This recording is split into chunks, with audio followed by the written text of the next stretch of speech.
Hi மக்களே, என்னடா பேய் மாதிரி வீடியோ போறேன்னு நினைக்காதீங்க. ரொம்ப நாளா ஆச்சு வீடியோ போட்டு. இன்னைக்கு என்னோட ஆதங்க உண்மையிலே தாங்கவே இல்லை. ஏன்னா பிக் பாஸை பத்தி தான் பேச போறேன்.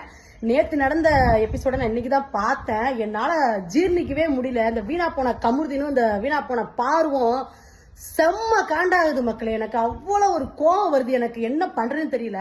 அவங்க சான்றா என்ன இது பண்ணா இருக்கட்டும், அவங்க என்னென்ன வார்த்தை கேட்பேன். உண்மையிலே நீ வீணா போன காமுதாண்டா நீ. எனக்கு செம்ம காண்டாகுது ஃப்ரெண்ட்ஸ். அவ்வளவு கோவம், அவ்வளவு ஆத்திரம் வருது. தயவு செய்து நான் உள்ள மட்டும் அனுப்புனா 2 பேரையும் தரத்தரன்னு இழுத்துட்டு கூட வந்துருவேன். எனக்கு அவ்வளவு காண்டு. எனக்கு இந்த வீடியோவை பார்த்துட்டு அப்படி பிடிச்சி தள்ளி விடுறா. நீ ஒரு பொண்ணு தானே, எவ்வளவு அக்கிரமம் பண்ணிக்கிட்டு இருக்க நீ வீட்டுல இருந்துகிட்டு. எங்க சீசன்ல எல்லா சீசன் லவ் பண்ணாங்க, உங்களை மாதிரி கன்றாவதியா பண்ணிக்கிட்டு இருந்தாங்க. பைத்தியங்க மாதிரி பண்ணிக்கிட்டு இருக்கீங்க. அந்த பொண்ணை பிடிச்சா அப்படி தள்ளி விடுறீங்க. வீட்டுல உள்ளதெல்லாம் பேசுறான் அந்த நாதேரி பையன். நான் இந்த மாதிரி பேசவே மாட்டேன். எனக்கு செம்ம காண்டாகுது. என்ற அறிவுட்ட முண்டம் முண்டம். எனக்கு எவ்வளவு கோவம் தெரியுமாடா உன்னைய முண்ட பேட.